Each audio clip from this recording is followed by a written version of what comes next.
Glória a Deus. Abra sua Bíblia no livro de Gênesis, no capítulo 35.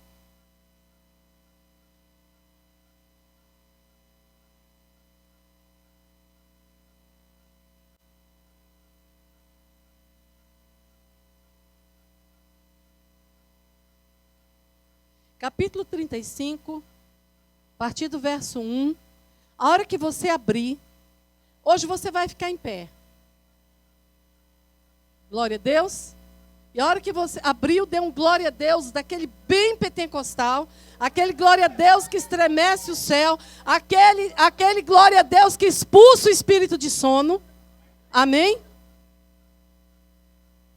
Aleluia. Tem alguém que não abriu? Grite aí. Amém. Disse Deus a Jacó: levanta-te, sobe a Betel e habita ali. Faze ali um altar ao Deus que te apareceu quando fugias da presença de Esaú, teu irmão. Amém. Vamos ler de novo? Disse Deus a Jacó: levanta-te, sobe a Betel e habita ali.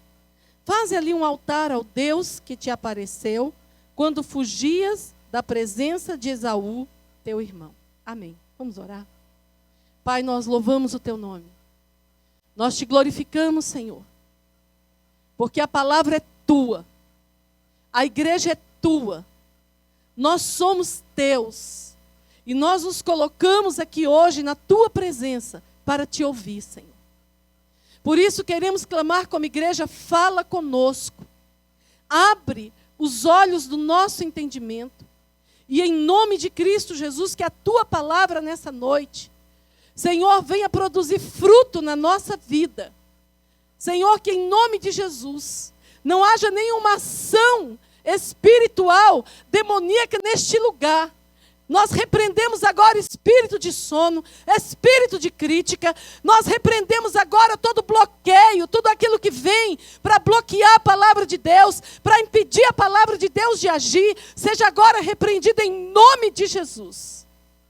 Deus, em nome de Jesus, flui neste lugar como fogo. Flui neste lugar, ó Deus bendito e todo-poderoso, queimando tudo que não vem do Senhor e acendendo em nós uma chama nova, um fogo novo, Deus, uma vida nova. Que a tua palavra nesta noite, Senhor, que é remédio que cura, possa curar as nossas vidas, curar toda ferida da nossa alma. Que a tua palavra, que é poder libertador, venha quebrar as correntes nessa noite. Venha abrir as prisões do nosso interior, Senhor, e em nome de Jesus, que a tua palavra, que é poder vivificador, venha nos vivificar essa noite.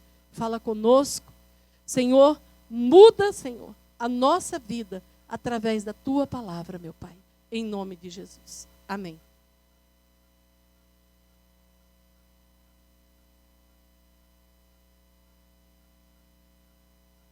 Bom, diga para o seu irmão: Deus te dá uma oportunidade para uma resposta.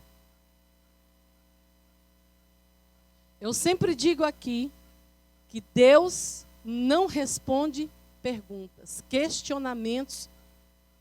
Deus responde respostas. A forma como nós respondemos a Deus é quando nós vemos o agir de Deus na nossa vida. Quando nós não vemos esse agir de Deus na nossa vida, nós não estamos respondendo a Deus de uma forma que Deus quer. Então diga para o seu irmão: há uma oportunidade aí para uma resposta? E o título dessa mensagem é esse: uma oportunidade para uma resposta. Como assim? A palavra de Deus, Jacó estava vivendo talvez um dos momentos mais difíceis da vida dele. Quando você vai ver o contexto da história, nesse pedacinho aqui da história de Jacó, que ela é muito longa, havia acontecido algo. Diná, filha de Jacó, ela estava passeando em Siquém. Ela estava passeando foi ver a terra, enquanto Jacó e a sua família estavam em Siquém. Eles vinham peregrinando, andando pela terra. E a Bíblia diz que Siquém, o filho de Hamor, sei lá, eu fico com dificuldade de pronunciar o H. Ele viu Diná. E quando ele viu Diná, ele violentou Diná, a filha de Jacó. Então, a filha de Jacó foi violentada. Quando a sua filha chega em casa, já foi uma notícia que foi uma bomba. Imagine para um pai saber que a sua filha foi violentada sexualmente. Mas não parou por aí. Quando os filhos de Jacó ficaram sabendo que a sua irmã havia sido violentada, o rapaz que a violentou se apaixonou por ela e quis se casar com ela. E foi lá conversar com Jacó, ele e o pai dele. Foram conversar com Jacó e com os filhos de Jacó. E os filhos de Jacó fizeram um deal com eles. Fizeram um acordo. Eles disseram assim, olha, nós não podemos dar nossa irmã em casamento, a não ser que seja para um homem circuncidado. Nós não podemos nos relacionar, casar com as filhas de vocês e vocês com as nossas, se os homens não forem circuncidados. Mas o rapaz estava apaixonado pela moça. E o rapaz falou, então tá bom. Então nós vamos nos circuncidar. Todos os homens de Siquém vão circuncidar. E fizeram isso. Fizeram um acordo. E a Bíblia diz que todos os homens de Siquém se circuncidaram. Quando foi no terceiro dia, aonde a dor era maior, aonde os homens estavam todos frágeis, 2 filhos de Jacó, eles foram lá. Você pode ler comigo. No verso 30 do capítulo 34.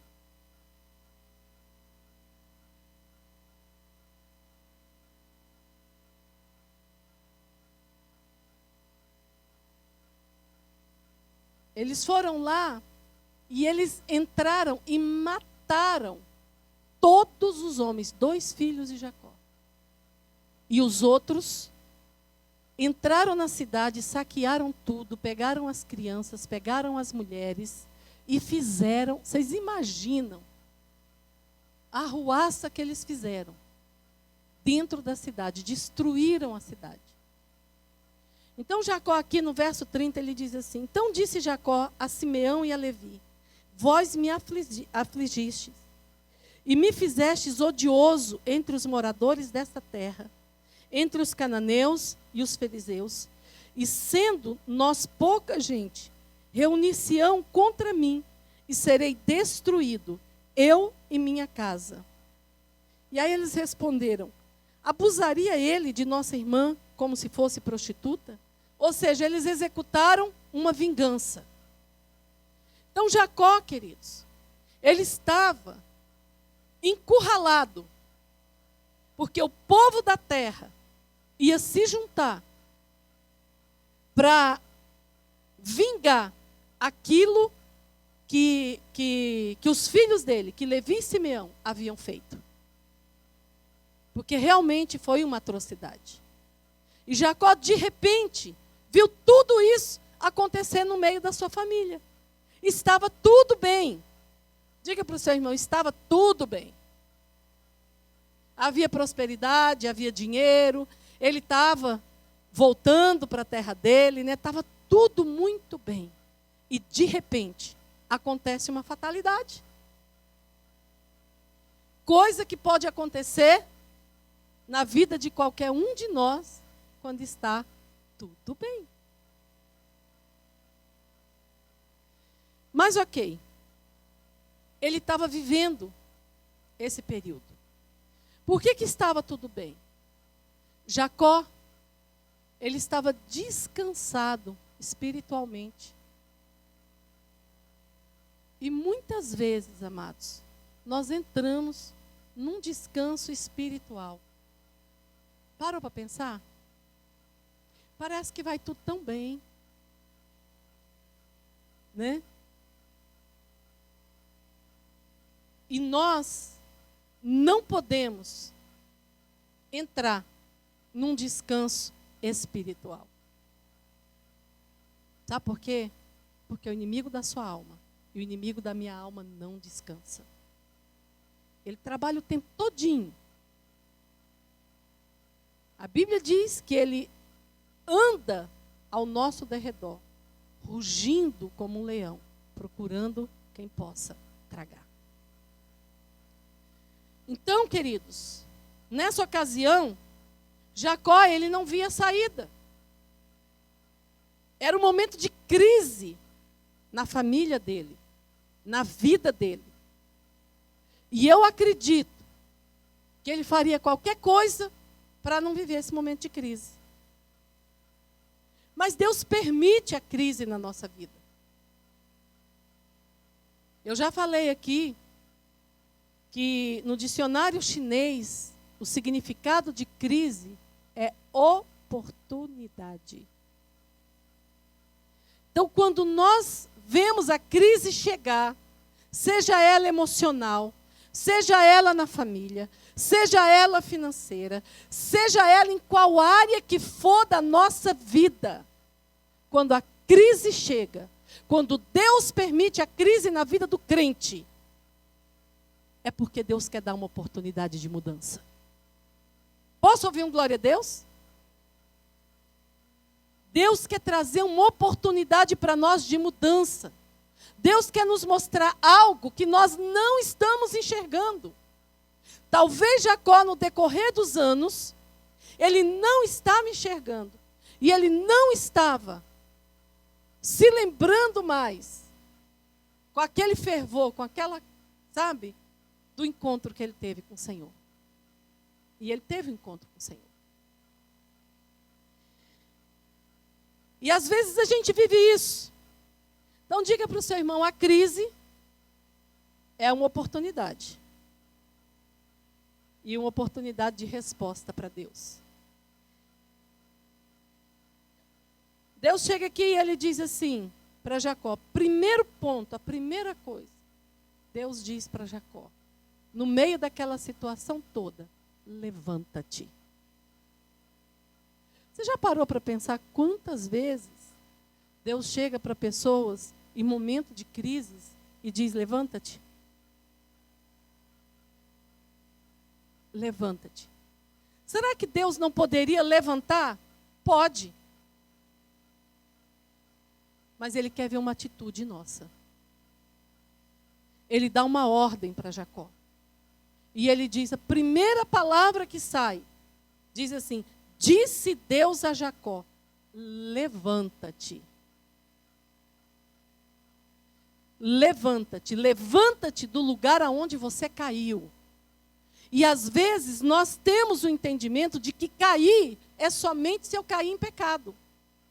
Não. Nós caímos em muitas coisas.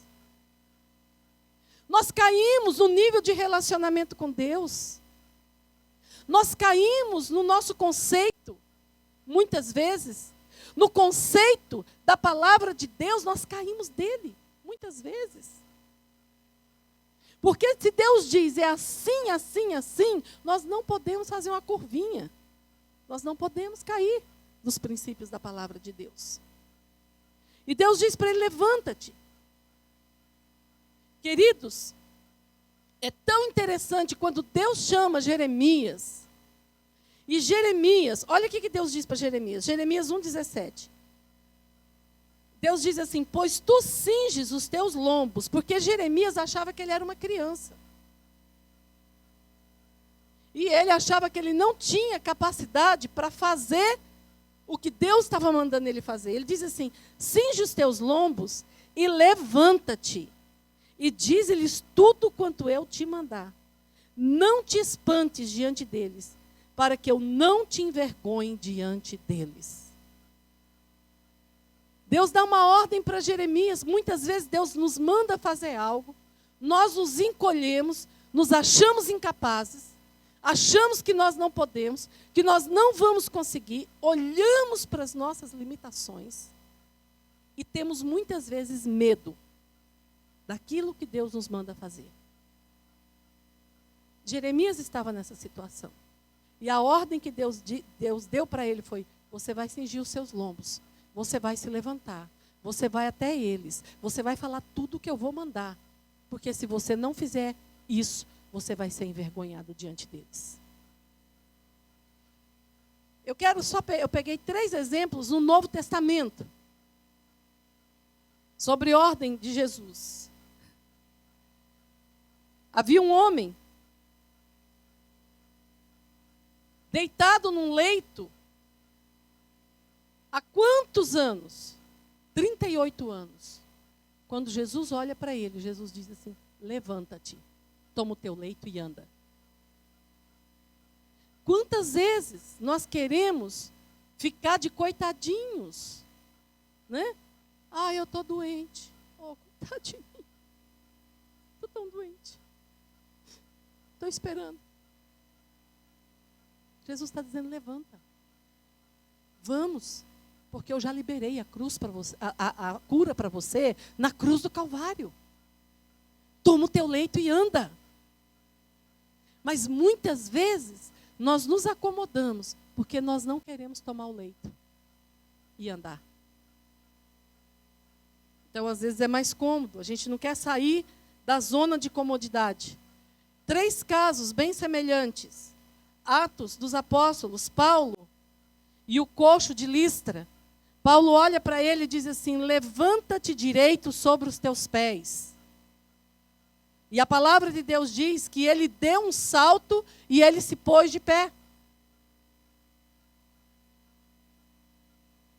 Atos também, Pedro, ele olha para aquele coxo na porta do templo Formosa, todos vocês conhecem isso, e ele diz assim: ouro e prata eu não tenho, que aquele coxo estava lá pedindo. Era coxo. Era paralítico, era pobre, estava lá pedindo esmola. Pedro olha para ele e fala assim: eu não tenho ouro, eu não tenho prata, eu não tenho recurso humano para te ajudar. Mas o que eu tenho, isso eu te dou. Eu tenho a palavra de Deus. Levanta-te e anda. Levanta-te e anda. E a palavra de Deus diz que ele se levantou de um salto e ele saiu seguindo. Entrou no templo glorificando a Deus. Entrou no templo glorificando a Deus. Então, queridos, primeira ordem de Deus para Jacó, por causa daquela situação que Jacó estava vivendo. Deus diz para Jacó assim: Jacó, se levanta. Mais ou menos o seguinte: você está vivendo uma situação contrária que você quer? Não vai adiantar você ficar na carne. Não vai adiantar você colocar a culpa em ninguém. Não vai adiantar você murmurar. Não vai adiantar você ficar depressivo na cama. Mas levanta-te. E dá mais uma ordem seguida. Segunda ordem de Deus para Jacó. Ele diz assim: levanta-te, sobe a Betel. Sobe a Betel. E habita ali. Queridos, o que significa a palavra Betel? Alguém sabe? Casa de Deus. Quem foi que respondeu? Maurício? Casa de Deus. Porta do céu. Todos vocês se lembram daquele episódio de Jacó, quando estava fugindo da presença do irmão dele, Esaú, que ele chegou a um lugar chamado Luz. E naquele lugar ele pegou uma pedra, colocou como um travesseiro, e ali ele dormiu. E quando ele dormiu, ele teve um sonho. Ali ele teve uma experiência com Deus. Ali Deus falou com ele. Ele via anjos numa escada que subia e descia. Subia e descia. Iam até o topo da escada, até os céus, e voltavam. E quando Jacó acordou daquele sonho, ele colocou o nome daquele lugar, Betel, que significa casa de Deus. E olha que interessante o que Deus fala para Jacó. O que Deus diz para ele? Em seguida, Deus diz: levanta-te e sobe a Betel. Vai para a casa de Deus. Queridos, e eu queria enfocar 2 aspectos da casa de Deus aqui nessa noite. A casa de Deus, como nós, sendo o templo de Deus, o templo do Espírito Santo. E a casa de Deus, como sendo a igreja. Hoje a igreja, ela anda tão desmoralizada, mas tão desmoralizada, e pasme, pelos crentes. Por aqueles que se dizem filhos de Deus. Hoje, aqueles que se dizem filhos de Deus perderam o temor de Deus. E muitos têm se levantado para desmoralizar a igreja. Veja bem, Jacó teve uma experiência com Deus num lugar. Não foi? Queridos, isso que Deus fala para Jacó, sobe até Betel, ele está dizendo assim: volta para o começo da tua experiência. Lembra-te do Deus que te apareceu lá em Betel, quando você fugia do teu inimigo. Lembra-te do Deus que apareceu lá em Betel, quando você não me conhecia de perto, me conhecia só de ouvir falar. Das histórias que ele ouvia sobre o seu pai e sobre o seu avô.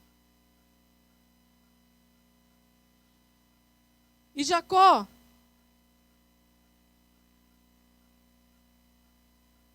Deus diz para ele assim: vai até Betel, sobe a Betel. Queridos, eu vou falar algo muito sério. Talvez você vai dizer assim para mim: eu quero enfatizar mais isso. Eu quero falar mais em cima disso, sem medo nenhum. Porque hoje as pessoas têm muito medo de falar, e aquele negócio assim: eu sou a casa de Deus. Eu sou a casa de Deus. Nós somos, de fato. É verdade, nós somos a casa de Deus. Mas a palavra de Deus diz no livro de Hebreus, no capítulo 12, que é necessário que nós congreguemos.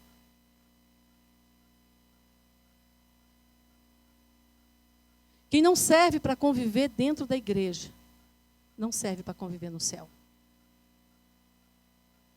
Quem não serve para viver em unidade com os irmãos, não serve para estar diante de Deus, com os anjos, adorando a Deus, em todo tempo, em todo tempo, em todo tempo. Igreja é lugar de gente com muito defeito. Você concorda comigo? Olha para mim, eu sou cheia de defeito. Cheinha. E a hora que eu não tiver mais, você vai olhar e vai falar assim: pastora Cleusa foi trasladada. Glória a Deus, aleluia. Né?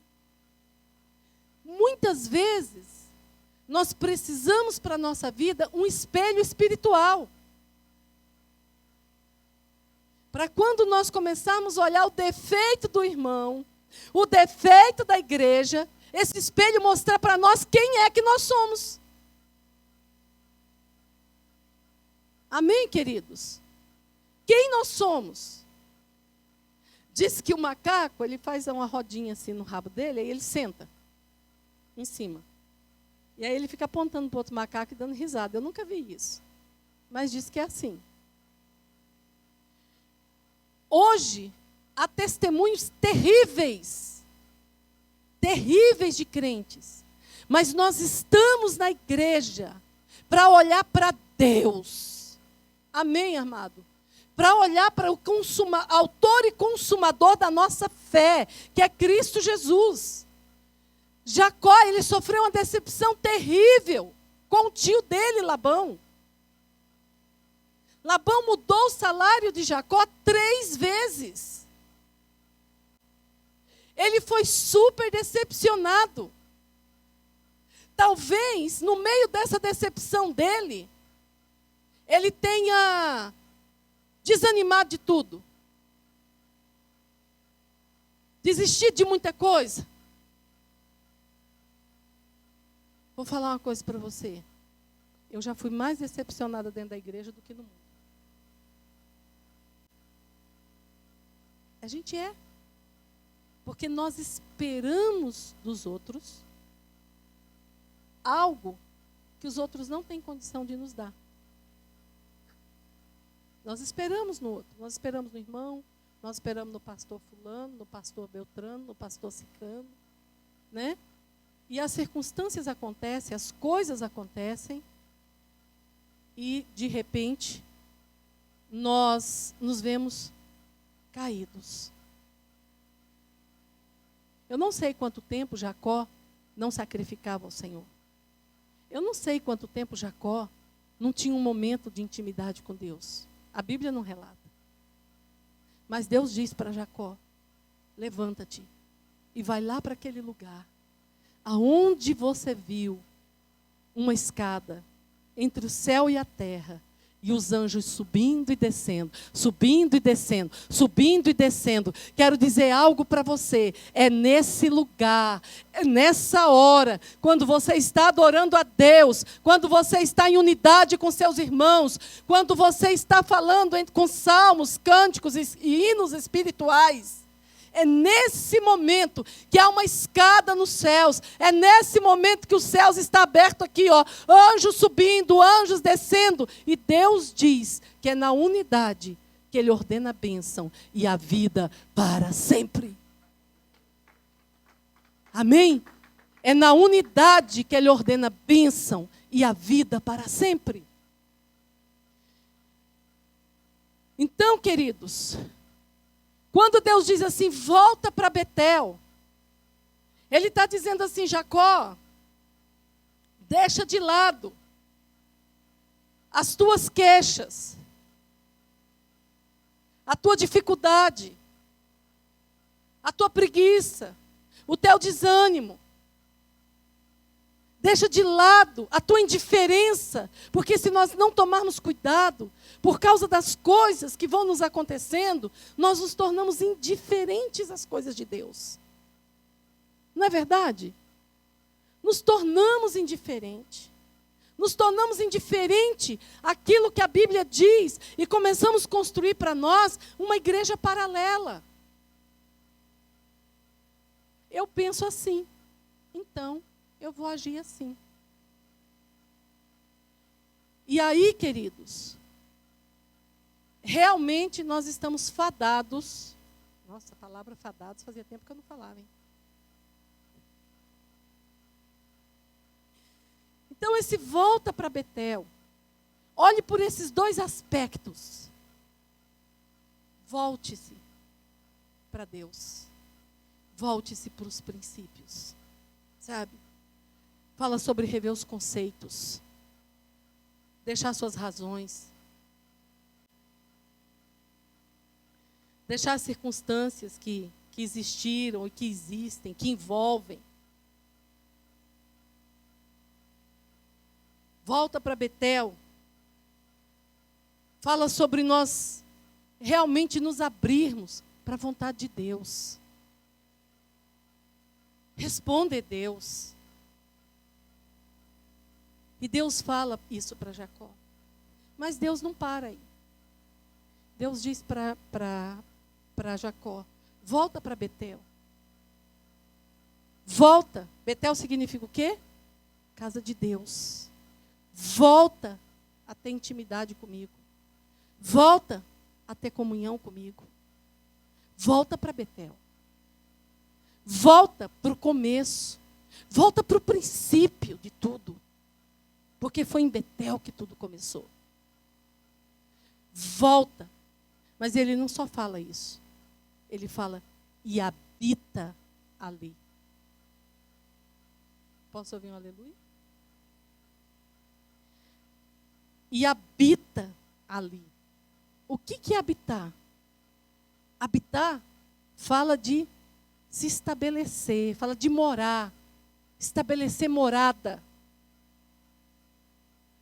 Muitas vezes, nós quando estamos na hora do vamos ver, né, naquela hora ruim, na hora que o capeta vem e começa a dar rabada em tudo e a gente corre, ai meu Deus, agora eu vou jejuar, eu vou orar, ai Jesus, né? Vai para Betel.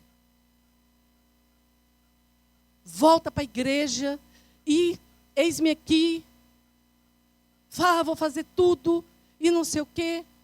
Volta para Betel. Daqui a pouco, eu que o diga. Daqui a pouco, você liga. A pastora Marcelane, você não vem no culto, crente? Como que é, pastora? Você não veio, crente? O que aconteceu, crente? Amanhã. Quando vê o númerozinho dela lá, aquela chata da pastora Marcelane.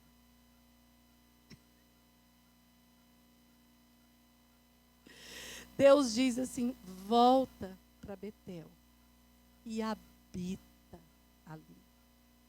Faz morada. Volta para o princípio. Volta para o primeiro amor. Volta para aquele encontro que eu tive com você, mas habita ali. Ele está dizendo, seja constante, seja perseverante. Querido, eu não moro na minha casa 5 dias e 5 dias eu fico na rua. Eu moro na minha casa. Você mora na sua? Casa de Deus. Volta para Betel e habita ali. Deus está dizendo, seja constante. Faça morada em mim e eu em você. Seja constante com o propósito que você fez comigo um dia. Sabe o que Jacó falou? Jacó, quando ele levantou de manhã, que ele teve aquele sonho, ele disse assim, Senhor, eu estou indo nessa jornada, e se tu me abençoares e me fizeres prosperar, eu te darei o dízimo de tudo. Quantos crentes fazem isso com Deus? Muitos. E aí, primeira apertadinha que dá, vou pagar as contas com o meu dízimo. E aí deixou de dar um, acabou, deixa de dar o resto. Não é? Então o que Deus está falando, quando ele fala para Jacó, ele fala assim, volta para Betel e habita lá, volta Jacó. E seja constante. Seja fiel àquilo que você me prometeu. Porque foi comigo que você falou. Volta, Jacó, e seja perseverante no propósito que você fez comigo.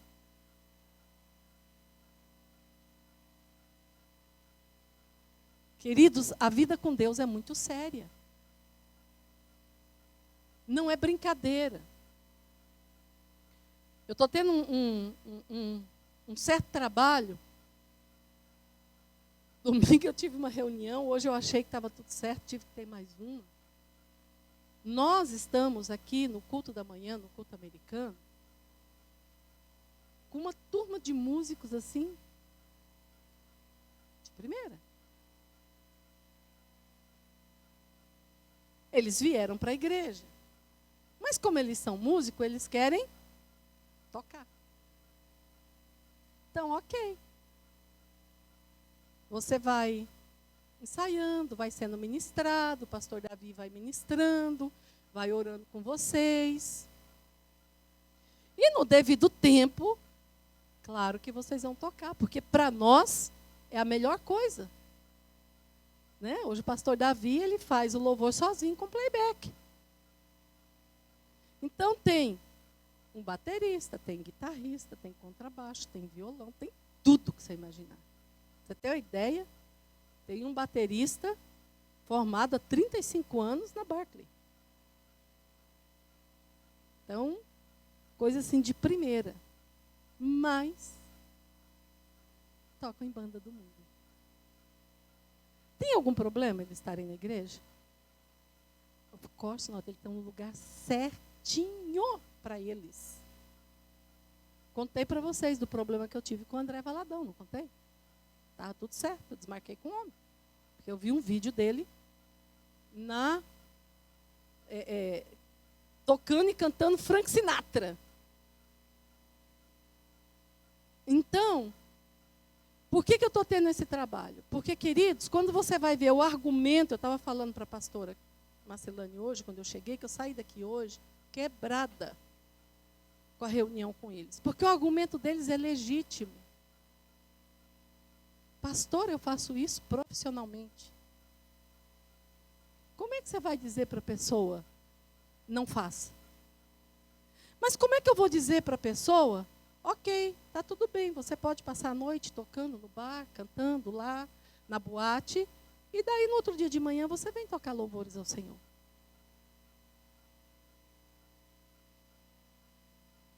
Então, toda circunstância, muitas vezes nos empurra para sair do propósito. Você está entendendo o que eu estou falando? Nos empurra. Porque as coisas vêm bem na hora que nós temos uma necessidade legítima. Hoje nós temos uma necessidade legítima na igreja americana. E o pacote veio completo. Muito bom. Então eu sei, hoje eu sei, depois da reunião de hoje, mais uma vez, eu sei que vai prosperar somente aquele que realmente entender qual é a chamada de Deus para a vida dele. Agora eu vou falar uma coisa para você. Um deles, aliás, um não, 2 deles, sempre tocaram dentro de igreja evangélica. São crentes. Mas são crentes com a vida toda arrebentada hoje. Por quê? Então, queridos, nós temos que ter... E hoje eu vou falar uma coisa para vocês. Hoje eles me encurralaram. Eles me encurralaram, irmã Maria. Eu saí daqui, parecia que eu tinha saído de uma guerra, parecia que eu tinha lutado com espada. Com todo mundo. Kung Fu. Doía tudo. Por quê? Porque tudo nos obriga a sair do propósito de Deus. Vocês entendem? Então, em todo tempo, queridos, e eu estava preparando essa palavra, os argumentos deles eram tão legítimos que eu falava assim, não, eu habito em Betel. Eu habito, eu não vou mudar. Eu não vou mudar. Porque a Bíblia não muda. Os princípios de Deus não mudam. A palavra de Deus não muda. A proposta de Deus não muda. Muda? Não muda. Então nós não podemos mudar. Nós não podemos servir a 2 senhores ao mesmo tempo. Né? Então mora, estabelece, permanece, persevera. Deus está dizendo, Jacó, você saiu, então agora você volta para Betel. E lá você habita. Lá você permanece. Lá você fica na casa de Deus. Fica dentro do propósito que eu estabeleci para você. Terceiro, já estou acabando. E só mais um ponto. Você sabe por que ele fala isso? Porque quando a gente se envolve com o propósito de Deus, a gente habita, não fica mudando aqui, mudando ali, trocando por qualquer coisa. Aliás, não se deve trocar por nada, porque nada vale a pena. Nada vale a pena, queridos. Nada. E sabe por que ele fala isso? Volta. Queridos, quando isso acontece, se você está arrebentado emocionalmente, quando você volta e você habita. Se você está arrebentado emocionalmente, você recebe cura. Você recebe cura física. Se o inimigo está te amarrando, te prendendo, você é liberto. A prosperidade, a mudança de vida, a alegria. Jacó estava completamente ferido. Jacó estava completamente desanimado. Jacó estava com medo dos inimigos que viriam sobre ele, mas a palavra de Deus chega e dá uma palavra para Jacó, assim como eu estou dando uma palavra para você hoje. Deus diz para Jacó: Jacó, levanta-te, sobe até Betel e habita lá. Habita lá. Sobe. Sabe por quê, queridos? Porque Deus nunca vai descer no lugar que nós estamos. Se nós estamos vivendo na porcaria, Deus não vai lá. Ele fala: levanta, sobe lá para Betel. E lá você mora. E lá você habita. E lá você permanece. E tem mais uma. Mais uma coisa que ele fala. E ali faz um altar para o Deus que te apareceu quando fugias. Para o Deus que te apareceu aonde? Em Betel. Quando fugias da presença de Esaú, teu irmão. Veja bem, ele fugiu da presença de Esaú e ele foi para onde? Lá em Betel. Estava sendo perseguido. E lá em Betel ele teve uma experiência com o Senhor. Qual o significado de Betel? Casa de Deus. Você não vai esquecer mais. Ali ele teve uma experiência com o Senhor. Agora, depois de uma longa jornada, uma longa trajetória, Jacó estava de novo sendo o quê? Perseguido. Com medo. E aí Deus vem e fala assim para ele: lembra-te, Jacó, de quando você estava sendo perseguido? Lembra de como eu te encontrei em Betel?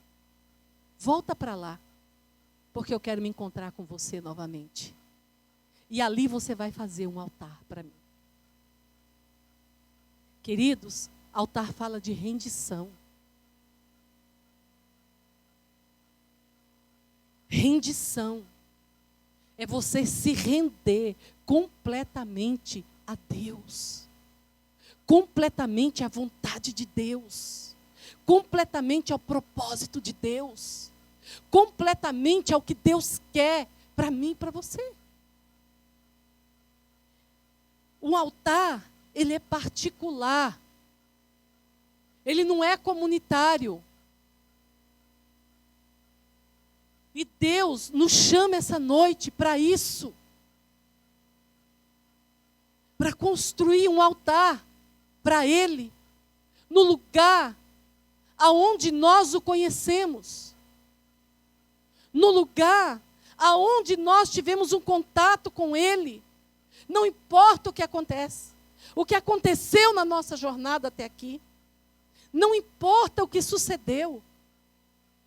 O que importa é que nós podemos nos levantar, é que nós podemos voltar ao lugar que nós saímos.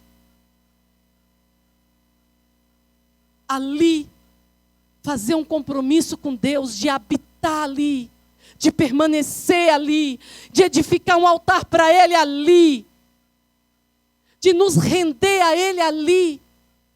É isso que Deus quer para a igreja dele nesses dias. São tempos difíceis, são tempos que as propostas são tantas. É difícil para todo mundo. Eu acabei de falar para vocês uma dificuldade que eu, como pastor, estou tendo. Uma dificuldade. Como igreja, estou tendo essa dificuldade.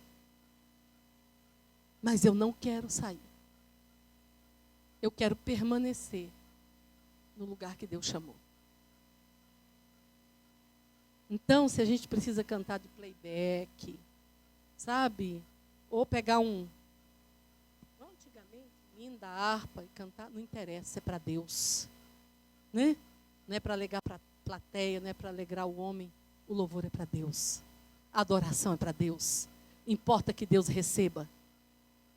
Então eu sei, cada um de nós, isso é uma das dificuldades. Uma das propostas. E ela vem tão legítima. E ela vem tão boa. Né? Ela não vem ruim, não. Apresenta-se a coisa boa para a gente. Uma das dificuldades. Qual que eu tenho? É essa. Mas eu quero me manter habitando no Senhor. Eu quero que a igreja habite no Senhor. Você quer habitar no Senhor? Você quer permanecer lá? Eu gostaria que você ficasse de pé.